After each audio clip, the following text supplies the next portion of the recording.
things, you know, cat spinning on a fan, the funniest thing they've ever seen, or the highest quality thing they've ever seen on Darfur, right? Like Right. it's the edges that people tend to promote. Uh, And we're obviously not funny, so we're focused on the, you know, on the high quality side, because that's what people will share.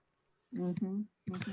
So yeah, that was a pretty heady time, 2005. And the basic premise of the company at the time was, we're going to do really important stories that are worth your time. That was my entire goal, was to try to be worth your time in a medium where you can go anywhere you want, right? You can look at anything you want. So why would you look at our stuff? It's got to be really good. And it's probably because somebody else saw it and they're like, Sally, you should check this out, right? So that was a key strategy.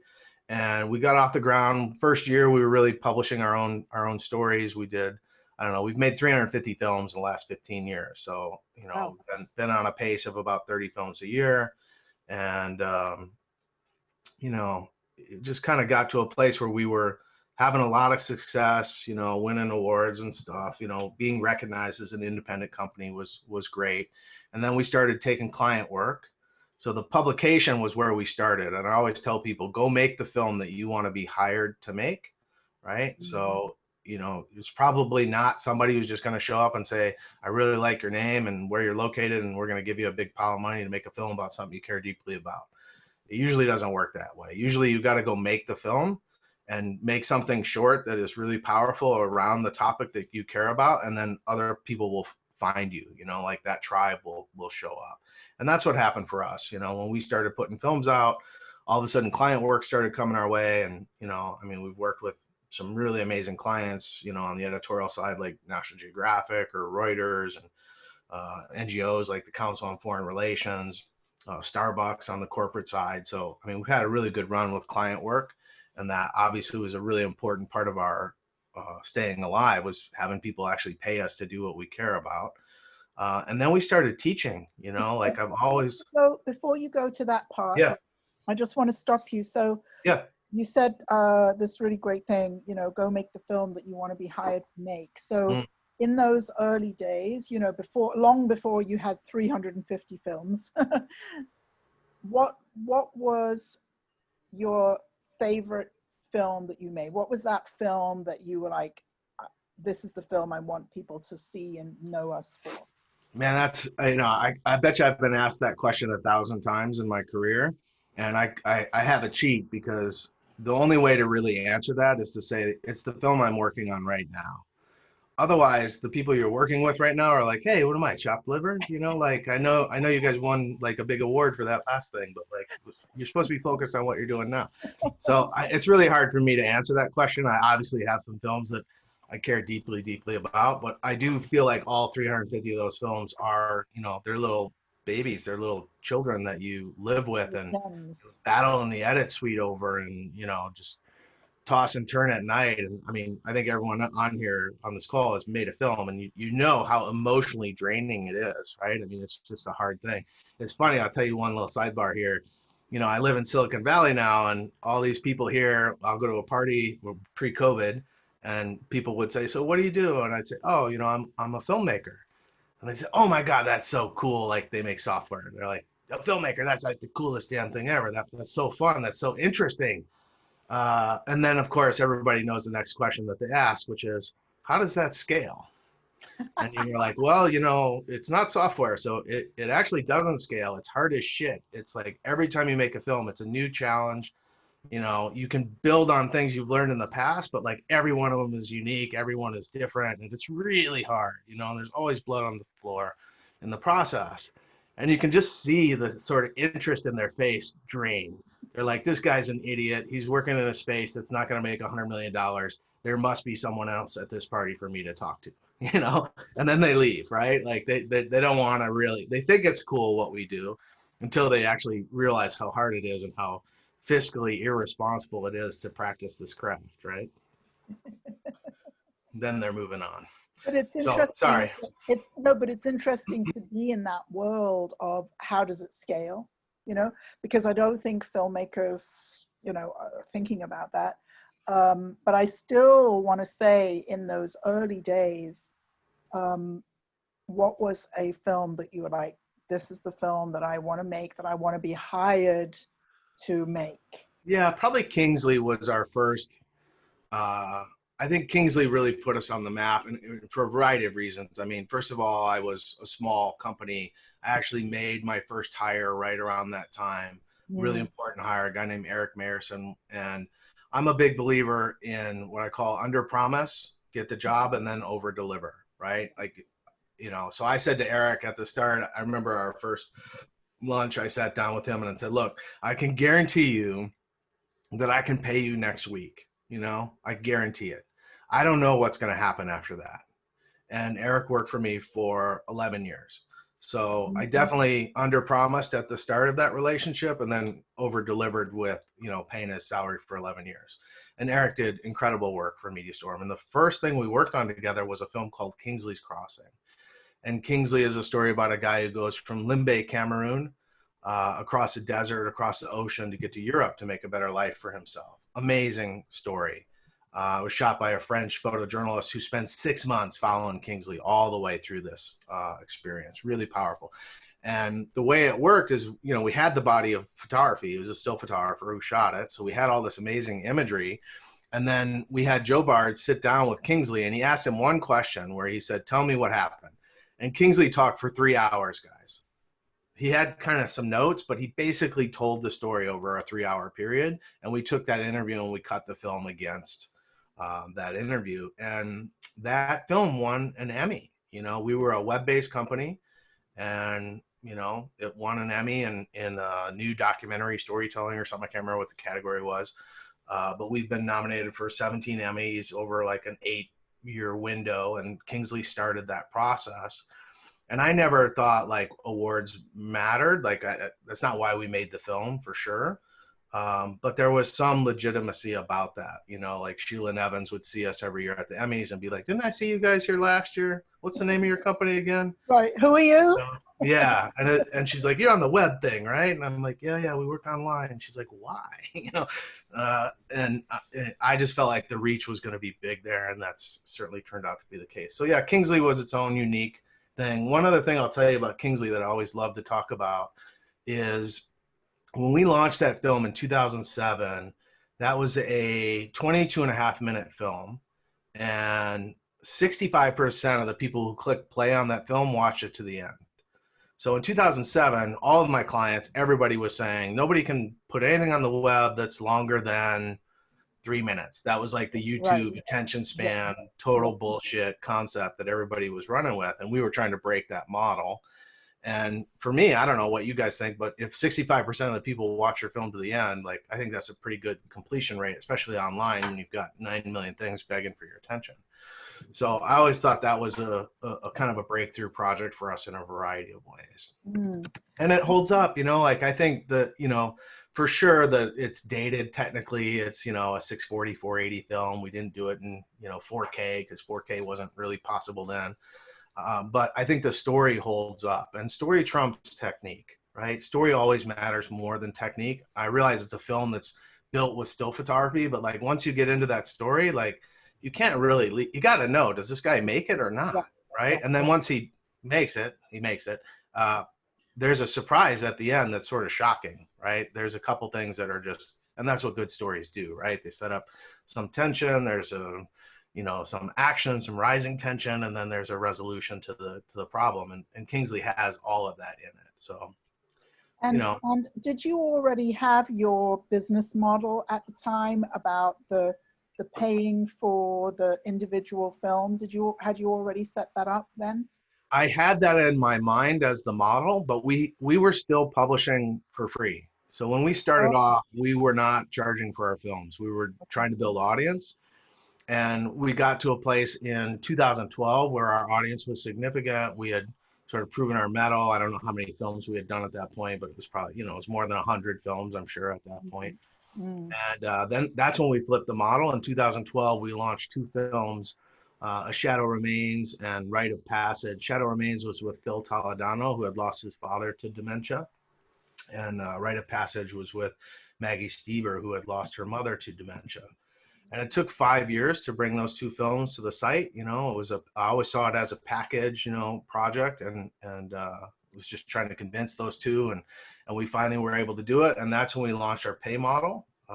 We were actually really early. We were ahead of even Vimeo on Demand. We were 9 months before they came out with Vimeo on Demand. We launched our paywall, and it got a lot of attention. People were like, "Holy cow, that's courageous that you're charging for content." But I kind of knew that that was the only sort of path for us, right? I mean, if you think about the financials of what's out there, you know, Google and Facebook have 85% of every advertising dollar spent online, guys. I mean, that war has been won by those two companies. And, you know, kind of all we have left is a direct membership model. And I like that model because I know when someone pays like $5 to watch a film, they're going to watch that film. Like they're really, you know, they got skin in the game, and they know they're helping us. They know they're helping the filmmaker that we worked with. And, you know, I just think it's I think it's a really good way of doing distribution. So yeah, our publication now is built around a paywall, which we were really early to do. And, you know, if I had it to do over, I wouldn't have tried to be a pioneer on that because, you know, we took a lot of arrows, right? I mean, Daniel Boone's the guy with all the arrows in his back, and then everybody's like, dude, don't go that way. You're going to get shot up if you do that, right? So it's not always good to be first on something. You know, Bill Gates made a history out of that. Just watch Steve Jobs and then try to copy the shit out of what he does, right? That's not always the best thing to be first. Nice. And so now you can either buy a single film or you can have a membership, right? Yeah. So we, you know, and that was one of the things that I loved about owning the tech stack is that we also got to own the business terms. So I don't know about you guys. I do a lot of paper story. Like I'll buy a film and then, you know, I drink a little bit too much and I fall asleep. I wake up the next day and I feel pressured to watch that film because you have that 48-hour window to watch a pay-per-view movie. And I hate that. It's not the way I want my audience to feel. So we changed it to what we call paper story, where you pay once and you can watch it forever. You know, we own the business terms in the transaction. And I think that's super important today, you know, to know who your audience is, to own that relationship with your audience, to be able to monetize them is all super important. And that's our fourth business model, is that we built the technology to do that. So we built a platform for packaging stories. So yeah, there's 4 lines. There's the publication, which we do charge for. There's the client work, which obviously clients pay us to do work for them. There's training, which is a whole conversation as well around why we do training. And then there's the software that we've built. So we've built 4 lines of business. And if you think about that, I mean, that's a really important thing. I would assume, I don't know the audience here very well, but I would assume most of you guys are freelancers. And that's the way I see MediaStorm. We're an independent freelance company, right? And you have to have a diverse business model to stay alive, right? Like right now, the thing that's most hot for us is our online training. You know, we have this incredible training module that we built in 2011. We did this work and we've added to it since then. But, you know, we've got 75 universities using our online training in a flipped classroom model now. And I'll bet in the next 6 months that we double or triple that because everyone is doing online training all of a sudden, right? Like you can't go back to school. So you need good online experiences. So that was, I mean, I wasn't predicting a pandemic when we built that. We built that because we couldn't physically scale our physical training was sort of at capacity, and we pivoted to online because we wanted to have a bigger impact. So let me tell you a little bit about training since we haven't talked about that. So I'm a big believer that filmmakers here are all training hungry. They love to learn stuff. So. Yeah. Well, you know what the best way to learn stuff is, guys? Try to teach it. Oh my God, it is so hard to teach. And I learned this when I was a grad student at Missouri. I was asked to teach this class called electronic photojournalism. And this was like 93, right? And so I remember the first day of class, I was going to teach my fellow grad students how to use Photoshop. It was like Photoshop 2.0. It was an early version of Photoshop.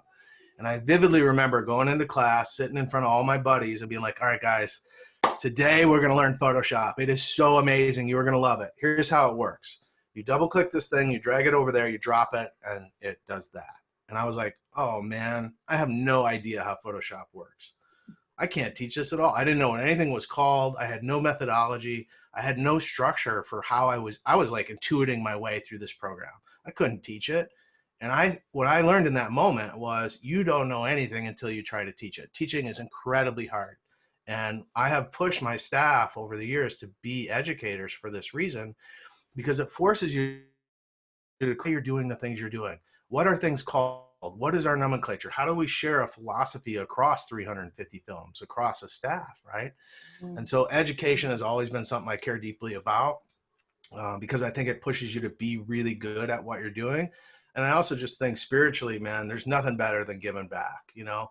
I mean, this to me is a great example of an opportunity to talk to you guys about what we're doing, and hopefully someone will take one thing and build on it, right? Mm. And so that's what our workshops are all about. We're actually trying to I had this hilarious conversation with our advisory board early on. I said, I'm going to teach a course that teaches other people how to build a company like ours. And they were like, why would you do that? And I'm like, because the demand is enormous and we can't meet the demand. And we think there's so much opportunity here, and we want to build a network of like-minded people that can satisfy this opportunity, right? And in my world, the photographers were struggling, right? Their business was not doing great. And so I'm sure many of you know still photographers who've moved into video, and they have really amazing eyes, right? They have this super weapon, which is they're very visually sophisticated storytellers. So I don't know, I really care about that field, and I wanted those people to be able to move forward, and I wanted to share with them the model that we built. You know, like, how do you do what we did without making the mistakes that we've made, has always been a big focus for us. And what does your training really focus on, and who are the kind of people who come to take your training programs? Yeah. So, you know, like I said, the still photography world is where we're most known. And so we've helped, I mean, thousands of still photographers make this transition from being just a still photographer to being a visual storyteller who also can do sound and also can do video. And, you know, it's sort of a hybrid animal. And now they're learning, of course, that filmmaking is a team sport. And that's difficult revelation for them because, you know, as a still photographer, you're used to being kind of a lone wolf, and it's your project and your vision. Yeah, With yeah. film, as everyone on this call I'm sure knows, no one can do it all themselves, or you can, but you kind of make a camel. You make something that isn't as great as it could be if you did collaborate with people.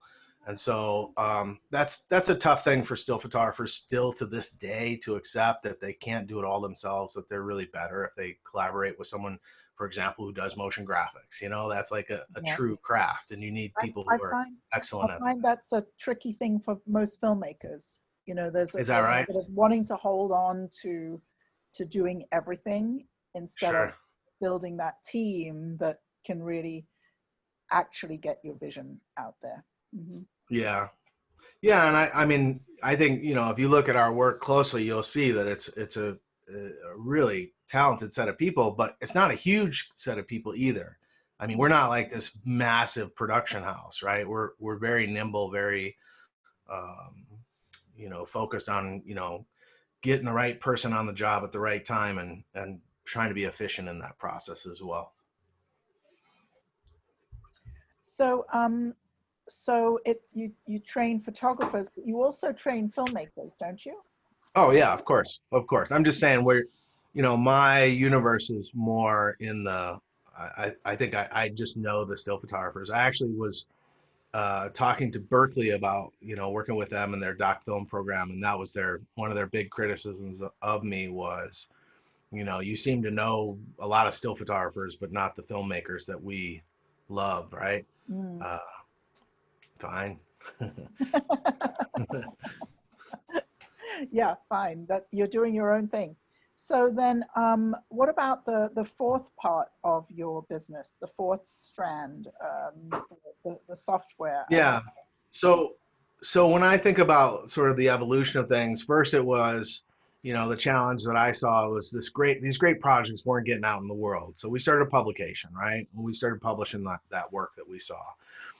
Then we needed to be sustainable ourselves, and you know, no one was paying us to do those films up front, and we didn't have a paywall, so we needed client work. Client work is what sort of bridged the gap there, and we learned a heck of a lot working with clients, right? I mean, clients are kind of a pain. You know, they have deadlines and all that stuff. Like our publication, we don't even have deadlines. We just try to make it great.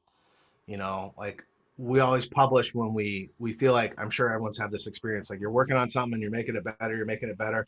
And then there's that moment where you just start making it worse. You literally are like wrecking the film. Mm. And that's the moment where we publish. We're like, we don't have the skills anymore to improve this. Like it's time to put it out in the world. So the publication is kind of sacred in that way. It doesn't have deadlines. It's all about quality. Clients obviously have deadlines, but they also help pay the bills. And then the challenge that we saw was, okay, there's enormous opportunity here. There was a window where, I mean, we were saying no to 70% of the client work that was coming our way. We simply could not meet the demand. There was so much opportunity. And that's when we started onboarding other people. We started teaching other people how to do what we were doing, right? To try to meet that demand. So that was our training. And we do that through, you know, 1 day workshop, a 4 day methodology, which is really about trying to, you know, build the whole company concept around what we've done. And then the online training is us breaking down the modules. Like, here's how we made a film. And it's not really about like Final Cut or Premiere. It's more about how we overcame storytelling challenges, which is, I think, a very unique piece of training. Like, if you want to learn Premiere, like go to lynda.com. I mean, that's out there, right? It's kind of a black and white thing. The nuance of storytelling is best understood, I think, around an actual story, around the actual challenges in telling a story. So we have these great making of modules where we'll, you know, show you a film, but then we break down the film line by line, like how we made it. So like 1,000 More is a 13 and a half minute film. It took us an hour and 40 minutes produced to explain how we made the film. So that sort of tells you the depth that went into that. So once we got the training out there, and I sort of was predicting that this would happen, that at some point the client work the market would be more saturated. There would be many more storytellers to meet that demand. And that's happened, right? And, you know, it's funny because I'm now getting outbid on jobs that, you know, we should have probably won. But someone that we trained is actually getting the job and they're underpricing us, right? Mm. So we built our own problem there. But I knew that was going to happen. It was inevitable that that would happen, right? I'd rather be a part of helping people think about how to do that correctly. So the next stage from that was, all right, people now have the film. How do they package it? How do they distribute it? How do they take advantage of this medium and what this medium can do in a compelling way? And that's why we built our software. So and the beautiful thing about our software is it obviously does scale, right? It's something that it doesn't matter how many people are using it. It's software as service. Yeah. So it's a tool set that allows you to do really sophisticated packaging of video for the web, for your owned and operated site, but it also allows you to distribute to the social platforms. But it also adds these interactive experiences, things that are unique to our medium, things like slideshow or an interactive timeline or a bubble map or an interactive chart.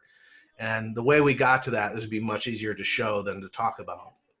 But the way we got to this was through client work. We were building these really impressive, detailed, interactive destination sites where video would be the lead of the site. But then we would be able to tell a more complete story outside the frame of the video.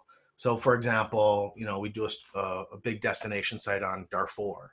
And, you know, the client would always come to us and say, all right, we want to lead with a 10-minute film. It needs to make these 20 points.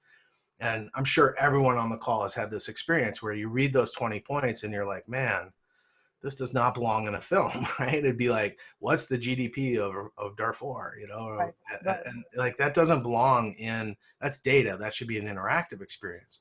And so what we got really good at was creating these, you know, powerful films that would lead these sites, but then pulling these things that really didn't belong in a film, but were an important part of the story out into the interactive component of the destination site.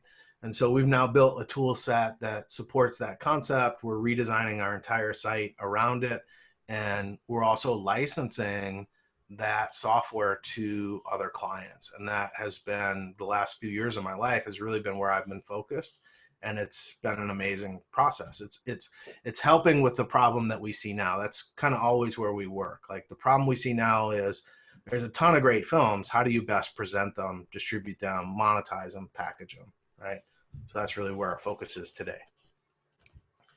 It's great. You know, when you're describing it, it sounds to me as though the way our brains work, you know. Mm. I remember years ago reading a newspaper, and it was odd that it was the Independent, I think, that did it the best in England, a newspaper. And Uh-huh. it was the first time I was reading something online and then could click on and read, you know, about the Magna Carta. You know, so there'd be something that was about real estate that I could read about the Magna Carta, and it started to feel as though it was the way our brains work. And I think Huh. that's what you just Yeah. described. You know, oh, so I'm learning something about Darfur, and I'm hearing this story about a person who I can relate to, but then what is the GDP of Darfur? How Yeah. how does that fit in? You know, oh, what's the map? Where is that in the world? You know, where's the map, right? So that's what we do when we're learning and doing research and finding out about something. Hmm. So you're sort of providing all of that. You know. Yeah, and it's an integrated tool set. I mean, it's hard to explain it. I actually had to try to explain it the other day to somebody, and I was like, you know what? I need to give you a demo. Like, just tell me when I can show it to you, because it's one of those things you kind of have to see. And I've had the privilege of Yeah, having. you've seen it. Yeah. Well, how would you describe it, Joanne? You've seen I it. What think you is it? just described it really well, because you know, there's that initial video. So, you know, one thing I was thinking was, in order to describe it, is would that central thing be a theme?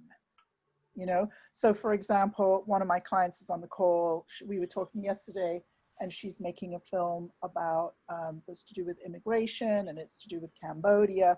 So Yeah. we start with that's the topic. Yeah, And that's then, the project. We would call that a project. right. And then the story is something that you would componentize into, well, what's the best way to tell that story? I mean, filmmakers already do this, right? We already think like, should this be a time lapse? Is this something I need from an interview? Do I need a visual sequence to tell this story? Like, we already offer, you know, is music an important part of this? We already know how to think about using different types of Mm-hmm. media to tell that story. Where I think filmmakers, like, I think the next step for filmmakers, it isn't like just, can I get a film on Netflix, which would be great, but like, how do we build our own audience, and how do we tell a story to them that really uses the tools that are available to us? I mean, it's almost embarrassing the way we tell stories online right now. Like, who's really using this medium in an intelligent way? It's almost as if we're in that same mode that we were in when TV hit and all the radio people were like doing radio on TV. Like, you know, just to make a film and distribute through the web is like, okay, that's just using it as a pipe, right? But like, what about all the things that you can actually do as a storyteller in this space, with interactivity, with communication, with, you know, collaboration? Like, there's all these new things that have been unlocked that, you know, I've been in the space for, I don't know, what, 93 to, what is that, 27 years I've been thinking about this problem now. And I still feel like we're not really doing it well, you know? Like, yeah, we're making films and we're independent and we can distribute because this medium has allowed us to reach anyone on the planet. That's awesome. But like, what is it that this platform allows us to do as storytellers? I still think that hasn't been pressed as hard as it could be. And part of that is because no one's made the business of that work, right? I mean, that's the challenge. You as independent filmmakers, you're like, do an interactive map. Like, what's the upside for me to do that? You know, and there has to be some financial framework to make that compelling as well. And that's what we're working on now, trying to solve that problem. Mm-hmm. It's always so exciting for me to hear your mind working. You know, it really is. And I also think that now when you go to those Silicon Valley parties, people are going to be following what you're talking about. Yeah, I don't know if when we'll get to go back to those parties, but I'm That's still gonna, when they ask me, Joanne, I'm still gonna tell them I'm a storyteller, I'm a filmmaker, and they're yeah, still gonna roll their eyes at they'll be like, oh, me, okay. So I'd like to open it up to questions, and I'm just going to say that the last few weeks I've opened it up to questions, and then there's this like total silence, and I'm like, what happened? Did we just talk everybody into submission or something? So I do hope people will ask questions, whether it's about business models, storytelling, filmmaking, whatever it I is. see two hands up. I see Katie's hand up, and Diane. All right, I'm going to start with Katie and then Diane. Okay. Hi, I'm Katie Austin. I live in the Silicon Valley area. I've been in startups for the last decade. And I'm transitioning to film, which is horrifying for all the reasons that you discussed. Right. All your friends are like, Katie, go the other way. Don't do Run away it. from the light. Don't. But I'm working on my first short film right now, and like everything that you talked about resonated so much, and like realizing that you want to tell stories to really change things, and that there's kind of like a built-in audience, and you have to just make the film and the audience will come. But you talked a lot about building audience, and I'm thinking about that now as we're going into pre-production, and it's all just going to happen so fast. Right. How actually were you building your audience? Like, what was that? Through product. I mean, we build our audience through product. I mean, I'm not sure I would recommend that because our philosophy was always like, I knew I was going to do many films. I was going to do a series of films. I was trying to create an actual publication, right? Right. And so if that's your goal, then I know how to help you do that. But that's also going to take time and commitment and resources and a diverse business model to do it. If you're trying to make a single film, if you're trying to do one thing where you want to have success with that, I mean, there's lots of great people you could talk to about this, but it all boils down to finding that affinity group, finding the people who are going to care deeply about that issue. And I can give you one example, one of my favorite examples. We did a film with a tremendous storyteller, a guy named Marcus Bleasdale, did a film called Rape of a Nation, and it was about the Congo and what was happening in the Congo. And the story in the Congo is that we are all financing these warlords because we're buying their diamonds. We don't know it. We're buying their diamonds through, small stores or Tiffany's or whatever. And, Leonardo DiCaprio did a film called Blood Diamond that really hits on this issue really well as well. Anyways, this was pre-Blood Diamond, and we put the film out, and this woman sent me this email. Her name was Shay Downey. She lives in Oak Glen, California. And she said, I had no idea that this was happening, that this was an issue.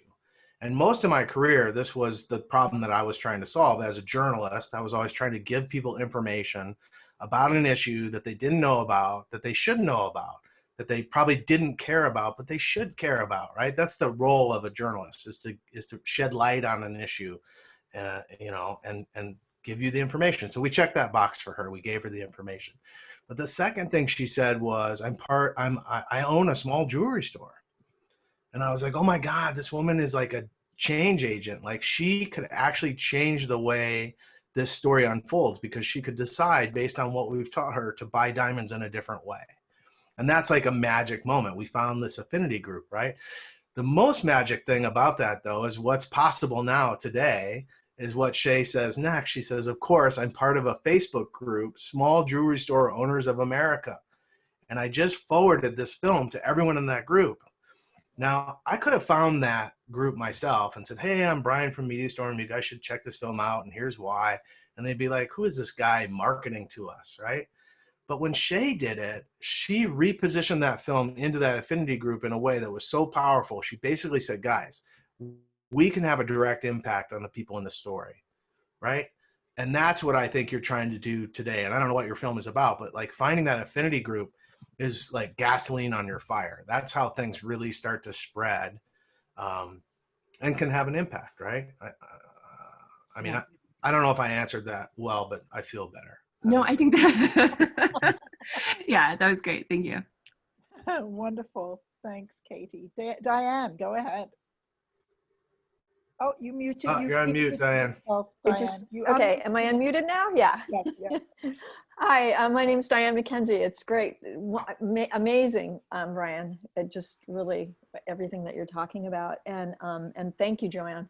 This is incredible. And so I know I'm at a point where I'm fundraising. I'm doing my first feature, and it's a documentary about female artists who have gone through sexual and physical traumas, and how it is that we use that in our work. Uh-huh. And then thereby empowering ourselves and also our communities. And wow. So, and what I'm having a conversation after this call is, building a website, basically because I need to build a presence. And as you said, like create a community. Yeah. And potentially use some of the, I'm not, all of the women I'm talking, interviewing initially, I'm not necessarily going to be using in the film. And so I'm wanting to sort of build it out in terms of Yeah. the Yeah. ways that I'm telling the story. And if you have any suggestions on that, it'd be amazing. Well, I'd love to connect with you and show you what we're doing because I think it could be really useful Absolutely. to you. I mean, the first thing I want to say to you, Diane, is, um, thank you for putting your time and energy into that issue because, we've obviously had a revelation around the Me Too movement has been so important, but there's still so much work to be done. And, you giving those women a voice and allowing them to tell their story in a way is going to do wonders, right? That's what it's all about. So that's the first thing I'd say to you is like, good on you for trying to attack that super important issue. Um, the second thing I would tell you is there's a film we did called Intended Consequences, and it's about the genocide in Rwanda in the mid 90s. Oh, okay. It's about 25 Tutsi women who were repeatedly raped by the Oh, Hutus, I heard about that. and they all have 12-year-old children as a result of that rape. It is incredibly difficult film, super, super hard to watch. It was done by a guy named Jonathan Turgovnik, was the photographer and the lead reporter on it. Very, very, very difficult film. In fact, the way in which we handled that film is we cut 25 individual stories. Jonathan had interviewed 25 women. So we made short films for all 25 of those stories. And then we took like a 2-month break because we were wrecked. I mean, it was horrific to work on. I mean, we were in a privileged position to not have to live through it, but we all have PTSD, right, from the stories we work on. I mean, I feel like I listen to things 95 times. It's like it's seared into my soul, like it can be really difficult. And this is something we don't talk about enough in the filmmaking world, is just how we have to find space and take care of ourselves. And that's why I live where I live now and what I'm trying to build out here on the land here. And it's like a whole different conversation. But the one thing that we did in that, when we cut those 25 individual stories, we came back 2 months later, we watched them all again. It turns out that 9 of the women hit like the major themes that were across all 25 stories. So we took those 9 women and we rolled them into what we call the feature presentation. That's kind of the film, the main film. But then we had these 16 films. They were produced. They were quite compelling. They were redundant in many ways to what was in the feature. And most people on this call are going to leave those out, right? Omission is the act of creation. Those films are going to end up on the cutting room floor. And that is one of the things that you do not have to do in this medium. We created, this is one of the packaging tools that we have, is we have a foldering capability that allowed me to roll those 16 films into a folder. It's 16 films, it's 33 minutes of content. And if you want, you can also watch those, right?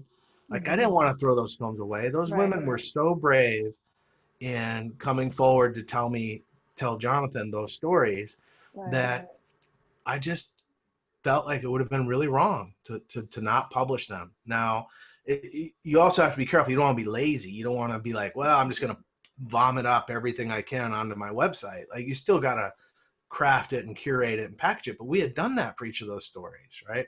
So, that's something I could show you and talk to you a little more about if you were interested. And if you guys want to reach out to me, I'm really easy to get. I'm just brian@mediastorm.com and, easy to connect with that way as well. Okay, yeah, I'd love to, because that, like everything that you're saying, I didn't add, like, this is anchored on my own story. I'm a survivor as well.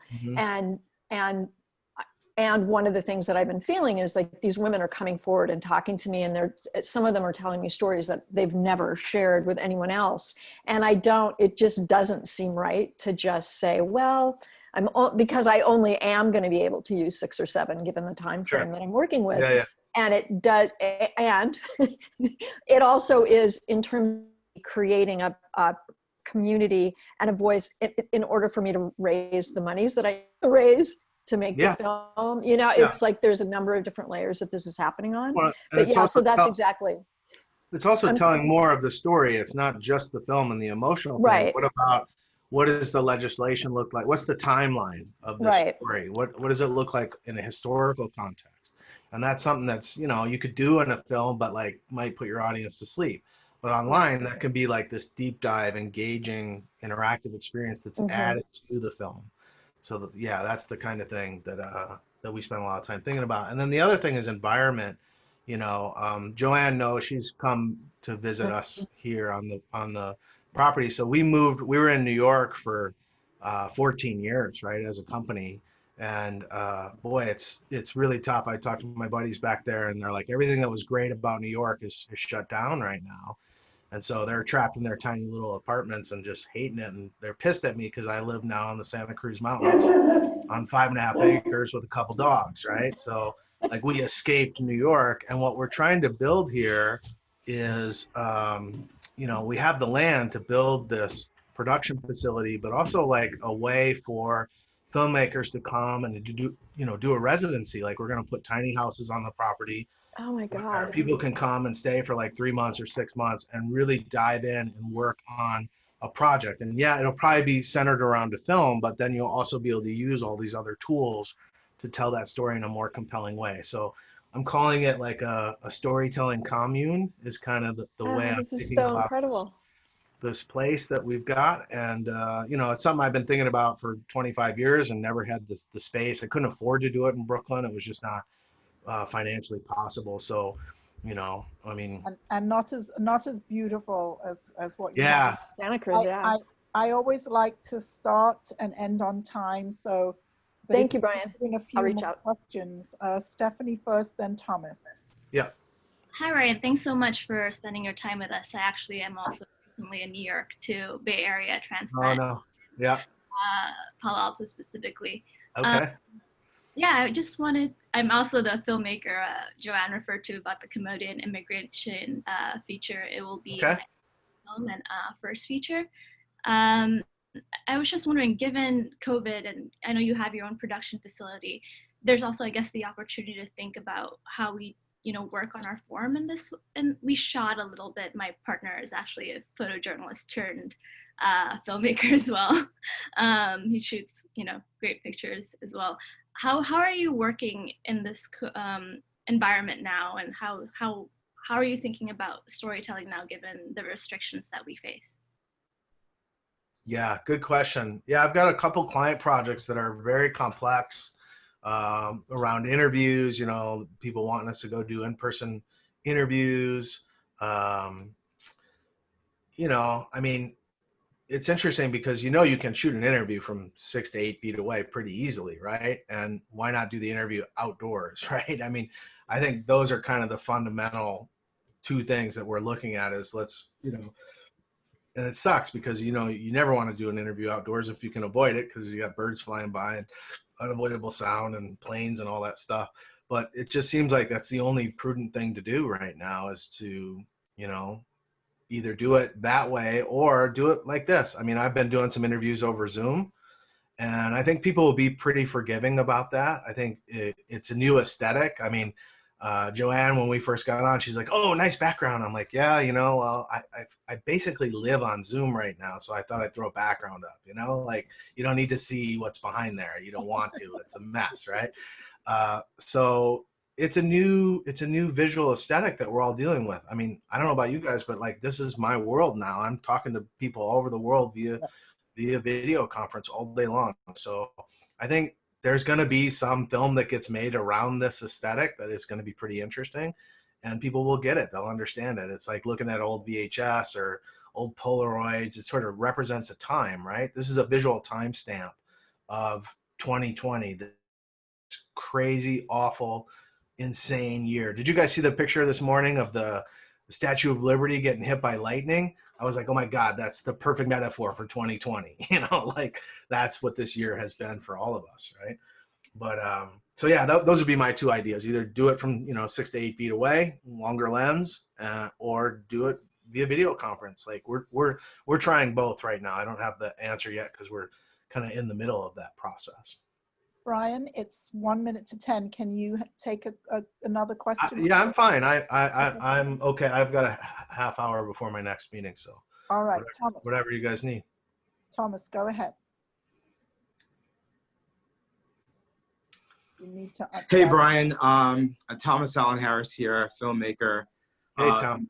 Hey, been making films for a while. Yeah, I made a film. I've been thinking about, and also creating archives. And so this your talk has been really inspiring because, mostly I work with broadcasters. I made a film in 2014 called Thrill and Starkly: Black Photographers and the Emergence of a People, and cool. which was broadcast on PBS. And I was thinking, initially we were shooting for a kind of series.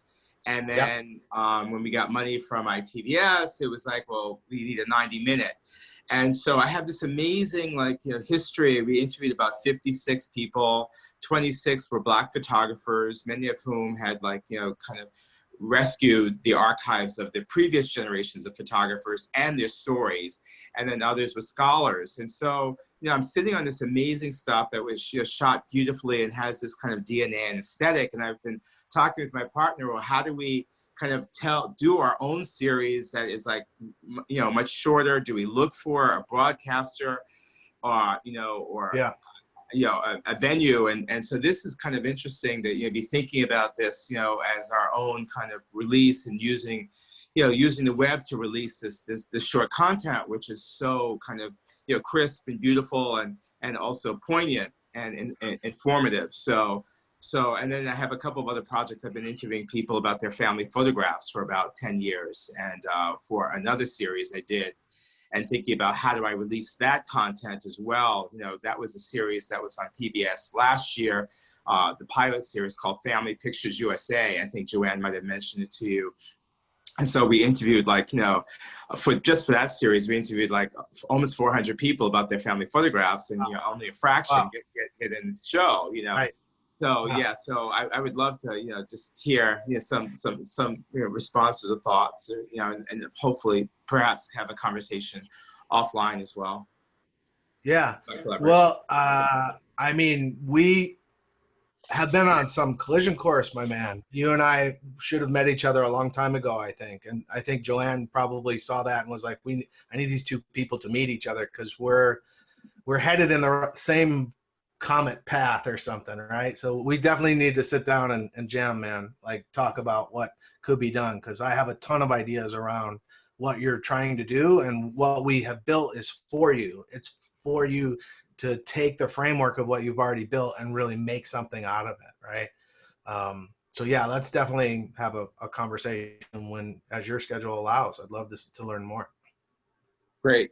And the thing is, with Thomas, that idea that I was understanding when you were saying about, okay, we take Darfur as the center and then, build out with Thomas's projects, you could take the one about the African-American photographers and build around that. And then there's the family photos, and he can do that with a number of different projects. It's just, there's all this depth and archive, and then how to have that all be accessible to an audience.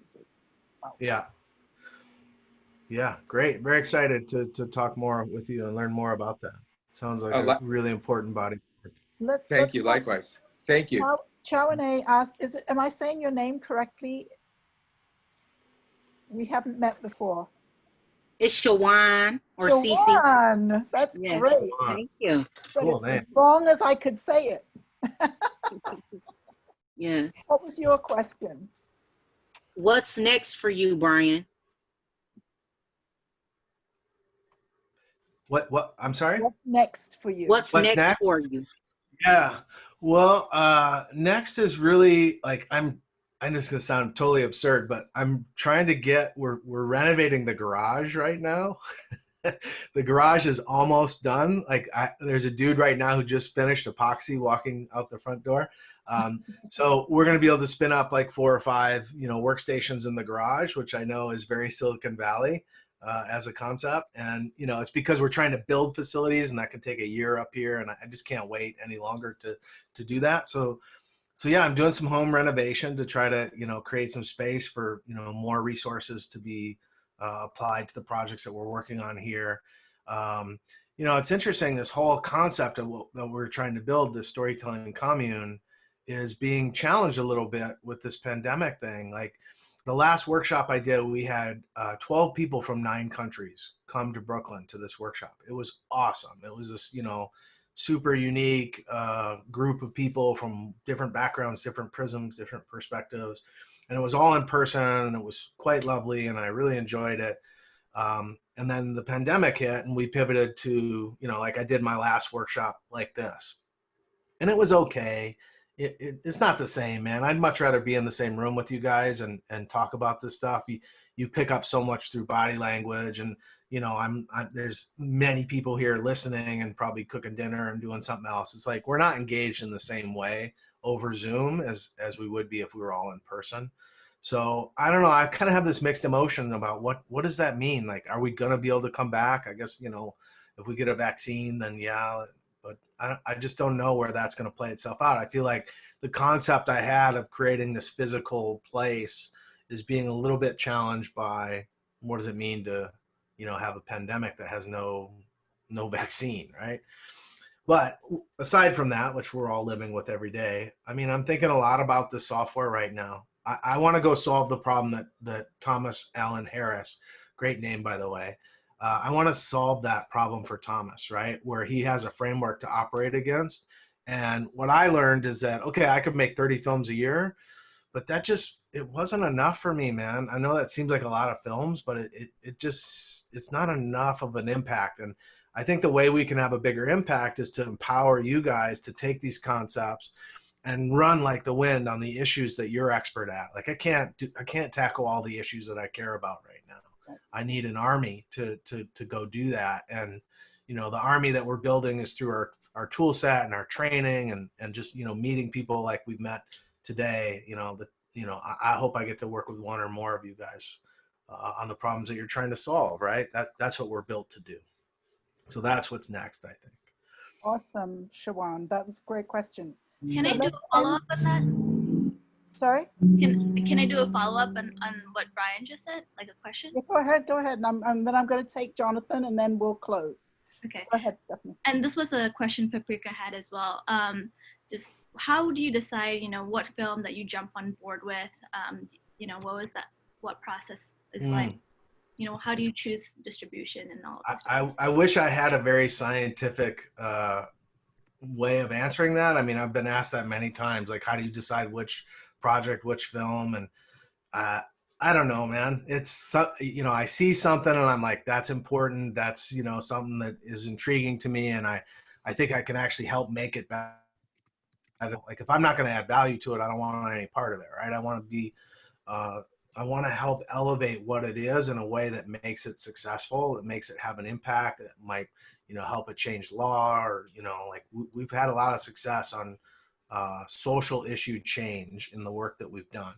And so that, I would say that kind of excites me, but that's not the only thing that excites me. I don't wake up and say, I need to do something on the genocide in Rwanda 12 years later. Like, it's just not how it works. Usually I see something and I'm like, oh my God, that's incredible. That needs resource, that needs energy around it. And what can we do to help make that become what it should be? So I'm sorry, Stephanie, that I can't, even my team is always asking me that. They're like, well, why did you choose this instead of that? And it's like, I don't know, man. It's like, it's Tuesday at 6 and that's the way I feel. So. No, it's totally like, it's a art. It's like asking you how you decide which film you're going to go make. There's a variety of things that lead you to that moment where you're like, I'm going to go do the dumbest thing I could possibly do, which is spend the next 2 years and a huge part of my bank account trying to tell this story that people may or may not understand, but I just have to. Like, it's not a good business decision, guys, what we do. It's a purpose-driven field that we're in. And if you're not cut that way, like if you're really trying to do this, for fame or money, like you really chose the wrong field. Like, this is not what we do, right? It's like we're in the background. We're trying to help people realize a story and do something that matters, that maybe moves the needle a little bit, maybe helps people understand this complex world that we're living in that seems to be down to 2 or 3 stories right now, but it's not. There's obviously a great diversity of stories that are happening on this planet, even though we're talking about 2 or 3 things, Black Lives Matter, pandemic, Trump. Those are the have taken up all the air supply in the storytelling ecosystem right now. And I would actually argue it's a good time to be working on anything but those three, right? Because like, how much more can we handle of those three stories, right? How much more? Not saying all three of them aren't incredibly important. They of course are.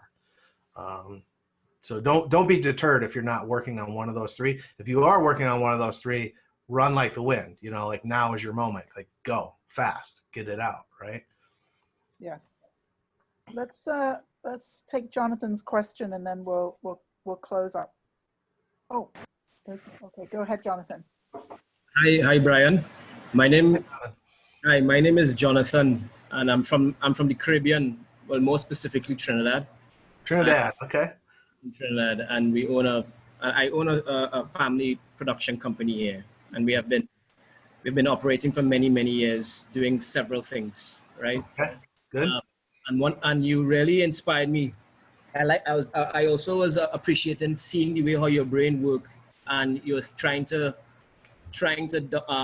really capitalize on how do you get the best interest for your films, and you know you were saying that we have this medium, we have the internet, and are we really doing the best and using it to its most effectiveness in order for it to capitalize on it? And I was just wondering, is it building a story upon your story, like continuously all the time? And I was wondering if because I also was thinking about the same thing, like how do you really capitalize and really, use what you have, use what is very important to you, and to send it out. So is it building a story upon a story, which means more resources, more work, more time, more effort? Yeah. And if that is it, if you have thought about that, like, how do you go about doing that? Yeah, well, you've hit on one of the things that I eventually always have to just come clean on, and that is this space is harder. It is harder to be a storyteller online than any other space I can think of. And we all know how hard it is to make a film. It is really hard to make a film, right? But the thing about online is that should be just one component of what you're making. And, the thing about a film, it's like there's this magic moment where you're like, I am done. It is locked to physical product and it's out in the world, and that's it. Well, even this medium even challenges that, right? There's no reason a film should be locked and set in stone. I'll give you a great example. Kingsley, that we talked about earlier, when we launched it was 22 and a half minutes. And about 3 years after we had launched it, I was at a conference and I watched the film again. I don't know why I decided to play it at that conference, but I played it at the conference. I sat in the audience and I watched the film myself again. And in that 3-year period, I had grown as a storyteller. I had become better as someone who knew how to put a story together. And when I watched the film, I knew how to improve the film that we had made. And so I went back to the office. I pulled it off the hard drive, fired it up. We were in Final Cut 7 when we cut it, pulled it up in Final Cut 7. I took 1 minute off of that film. I made it tighter, and we republished that film. And since we've done that, over 1 million people have watched the film.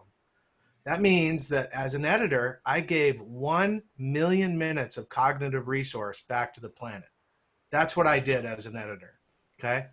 So there's not, and look, Eric, who I'd hired, saw me doing this. He's like, what are you doing, man? Like, you can't like edit Kingsley. We won an Emmy for that. It's like opening the White Album. What are you doing? And from my perspective, there was nothing sacred about that original cut. Okay, neat. We won some award and it's shiny and cool and people love to talk about it. But the reality is I respect my audience enough to know that if I can make that film better, I'm going to go do it. Right? Nothing's set in stone. Nothing is set in stone on the web. So it's harder, Jonathan. It's a harder space to publish into. It's not just the film. It's all the community engagement. It's all the outreach. It's all the extra stuff. It's what we were talking about with Diane, where you could have additional stories. You can do more. Now, just because you can do more doesn't mean you should. You still have to bring discipline to the storytelling process and be quality focused and respect your audience's time. But, like you can create the definitive resource. Like Diane's going to create the definitive resource for, women artists who are dealing with this issue. She has to have everything on a destination site for that particular topic, right? Thomas is going to do it for Black photographers. If you care about learning about the history of Black photographers, he's going to have the definitive website, the place to go to learn about that. And he's not going to do it and walk away. He's going to have to feed it and maintain it and nurture it, right? Which we all kind of want to do with our films anyways, right? They become your children, and you mentor them through the universe as they hopefully have impact on people over time. Thank you so much, Brian. Yeah. You give me a lot of insight there for a film that I'm working on now. Great. You know, so Great. thank you so much Great. about that. Of course. I was going to close, but JJ raised his hand, so this is the last question. Oh, okay. Go ahead, JJ. Where are Yeah, you thank calling from, by the way? Oh, I'm in Orange County in California. Oh, okay. You're here. Yeah. All right. Yes. Well, a few years ago, I was at a Catholic church, and there was a woman giving a talk. She survived the genocide in Rwanda. She has a French-sounding name, like Genevieve or maybe Desiree. I can't remember. I'm trying to remember that. And I was wondering if you've met her. She wrote a book, and that's why she was there. She was talking about her experience. She ended up working for the UN, and she told me that she was making, they were talking about making a movie. And I was just wondering, since you were into that, kind of connected to that part of history, if you've ever met her, you've heard of her, right? I have not heard of her. Oh, okay. Have not. I would love to if you can maybe shoot me a link to some info on that. That would be amazing, because I'd love to just get it in front of her, get this film in front of her. Okay, cool. Yeah, I'll do that. That'd be awesome. Thank you, JJ. Yeah. Peace. Well, Brian, thank you as always. I am so inspired to. Yeah, of course. Good to you. talk with you guys. Yeah, yeah. A pleasure. And thanks for everything you have to share. So, I put the Media Storm website. I tried to put some notes in the chat as you were talking. I just want to encourage everybody to go to the website and watch minimally one film that Brian has mentioned today, and just really get a sense of what his work is like, and you know, maybe get some training and all of that. So and maybe we'll see you in Santa Cruz one day. That'll be awesome. That'll be awesome. That'll be awesome. We'll all be making movies there together in your storytelling commune, right? That'll be awesome. That'll be awesome. All right, guys. Well, thanks for having me, Joanne. It's terrific to meet everybody. Good luck to you guys. Good luck in your journey. Thank you. Kick Thank you. ass. Thank you, Brian. Thank you, Brian. All Thank right. you, Brian. You guys. Bye-bye. And I always just end Thanks, Brian.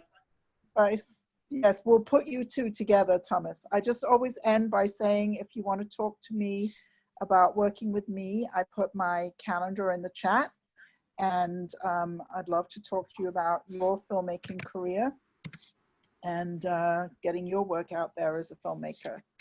So it was great to have everybody here today. Bye. Bye. Thanks, Joanne. Thanks, Brian.